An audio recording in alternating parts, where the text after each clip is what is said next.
நான் ஒரு விளையாட்டு சொல்லித்தரேன், 7 மண்டை விளையாடுங்க.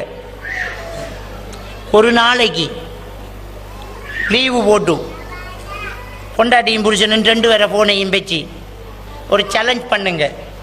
இன்றைக்கு வார ஃபோன் முனுக்கு அவுட் ஸ்பீக்கரில் பேசுகிற, உனக்கு வந்தாலும் எனக்கு வந்தாலும்.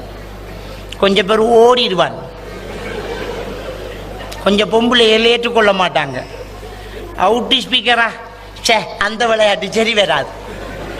அப்போ எந்த விளையாட்டு உங்களுக்குள்ள தான் ஒழிப்பு மறைப்பு இல்லையே. உனக்குள்ள மனசு தூய்மையாக இருந்தா ஏன் உன் பொண்டாட்டிக்கு தெரியாமல் ஒரு நம்பரை சேவ் பண்ணி வச்சிக்க? சிலர் நம்பரை போட்டு பேருக்கு பதிலாக ஏன்னு போட்டிக்காங்க. நான் கேட்குறேன் ஏண்டாம்பி? சில பொம்பளை பிள்ளையில பேர் சில ஃபோனில் ஆம்பளை பிள்ளையா மாறி பதிஞ்சிருக்கு. ரிஸ்வான், டேய் இன்னொரு சேர்க்கணுண்டாம்பி. ரிஸ்வான் ஆடாது இப்படி